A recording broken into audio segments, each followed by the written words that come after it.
Kakinada city MLA Dwarampudi Chandrasekhar Reddy చేస్తున్న అక్రమాల్లో అన్యాయానికి గురైన బాధితులకు జనసేన అండగా ఉంటుందని ఆ పార్టీ రాజకీయ వ్యవహారాల కమిటీ సభ్యులు ముత్తా శశిధర్ పేర్కొన్నారు.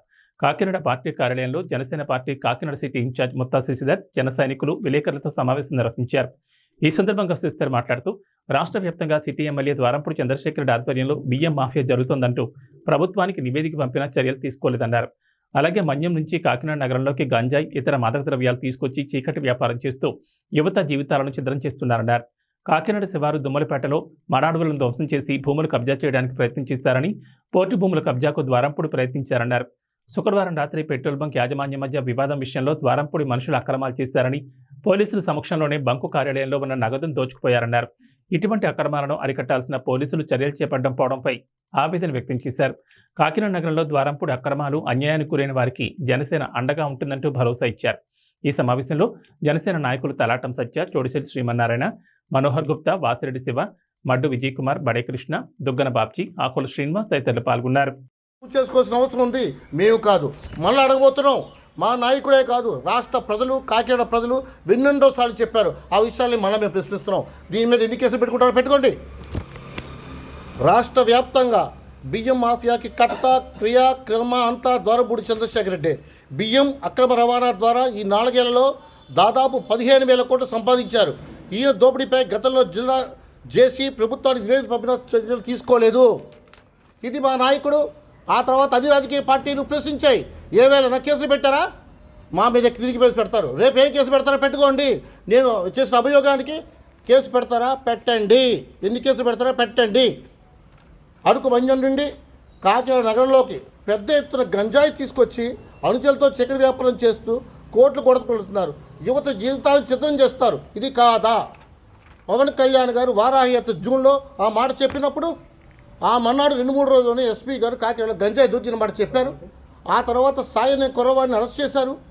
మళ్ళీ అవేళ ఎల్విన్ పెట్టడం తిరుగుతున్నాడు. అవలే ఈయన అంటే ఒక మాదక ద్రవ్యం దొరికితే 6 నెలల నుంచి పట్టుకుంటారు, లేదా రియాబ్స్టేషన్లో పెడతారు.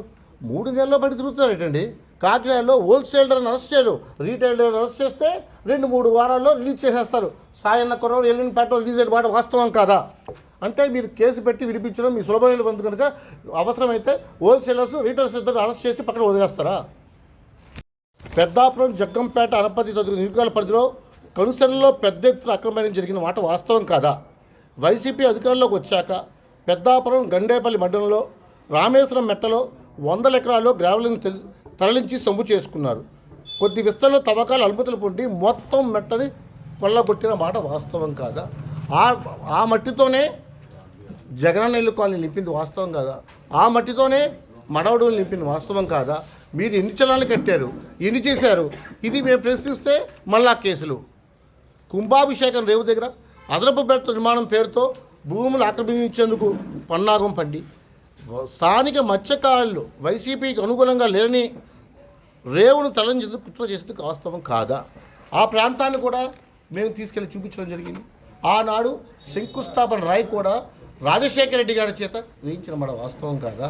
ఆ గోడను తరలించుకుంటూ ముందుకొచ్చి కోర్టు దగ్గర నుంచి కోట్లాది రూపాయలు వాళ్ళకి చేసిన లావాదేవీలు కాదా?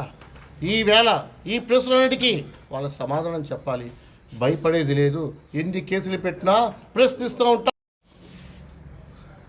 గత 3 రోజులుగా కాకినాడలో జరుగుతున్న సంఘటనలు చాలా ఇబ్బందికరమైన పరిస్థితులు అందరూ ప్రజలు ఫీల్ అవుతున్న సందర్భంగా నిన్న మాట్లాడిన దానికి కంటిన్యూస్గా కూడా ఈవేళ కూడా మాట్లాడాల్సిన పరిస్థితి వచ్చింది. మొన్న రాత్రి ఒక వ్యాపార సంస్థపై కొంతమంది, మొన్న సాయంకాలం కొంతమంది ఒక వ్యాపార సంస్థ మీద దాడి చేయడాన్ని రాజకీయంగా, కులపరంగా మార్చడాన్ని అందరూ చూసి అబ్జెక్ట్ ఫీల్ అవుతున్నారు. కారణం, ఏ వ్యాపార సంస్థ అయినా, ఏ ఇంటికైనా దౌర్జన్యంగా వెళ్ళి డబ్బులు లాక్కోవడం, భయపెట్టడం సంఘ విద్రోహం.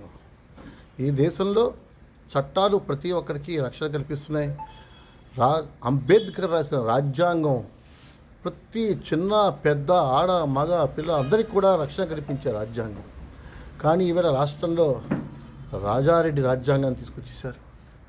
ముందు నుంచి చెప్తున్నాం, ఈ ప్రభుత్వం అక్కడ రాష్ట్ర వ్యాప్తంగా రాజారెడ్డి రాజ్యాంగం నడుపుతుంటే కాకినాడలో కూడా అదేవిధంగా కాకినాడ ఎమ్మెల్యే ద్వారంపూడి చంద్రశేఖర్ రెడ్డి నాయకత్వంలో వైసీపీ ప్రభుత్వంలో ఉన్న ముఖ్య కార్యకర్తలు అధికార పదవిలో ఉన్నవాళ్ళు కాకినాడని దోచుకుంటున్నారు విషయం. ఈవేళ ఎవరైనా ప్రశ్నిస్తే వాళ్ళ మీద కేసులు వేసేస్తున్నారు, భయపెట్టేస్తున్నారు. నిన్న పోలీస్ స్టేషన్లో మేము రాత్రి జరిగిన సాయంకాలం 4 గంటలకి ఇది జరిగిందని పోలీసు వాళ్ళు రియాక్ట్ కావట్లేదంటే ఎస్పీ ఆ బంగ్లా దగ్గరికి వెళ్ళి అతను గొడవ చేస్తే కేసు ఎఫ్ఐఆర్ రాసిన సంగతి తెలుసు. ఈవేళ పోలీస్ డిపార్ట్మెంటే మేము 2 ఎఫ్ఐఆర్లు ఓపెన్ చేసామని చెప్పి ఇచ్చారండి. ఒక పోలీసు 2 ఎఫ్ఐఆర్లు ఓపెన్ చేసాం, ఇతని మీద కాకుండా కింద కూడా ఇంకో కేసు పెట్టి రాసాం. ఒక కేసుకి ఇంకో కేసు పెట్టడం, కేసులతో బెదిరించడం, అవసరమైతే అందరినీ కళ్ళని తీసుకురావడం ఎంతవరకు కరెక్టు? ఈ కేసు ఓకే, ఇది వెంటనే ఆవేళ పోలీసు స్టేట్మెంట్ లేదు. ఈవేళ ఇది డిపార్ట్మెంట్ ఇచ్చిన పోలీస్ స్టేట్మెంట్. ఇది ఒక రాజకీయ పార్టీయో ఇంకో అధికార పార్టీ ఎమ్మెల్యేయో ఎంపీయో కాదు, పోలీస్ డిపార్ట్మెంటు మోసం చేశారు అని చెప్పి ఇంకో కేసు పెట్టారు.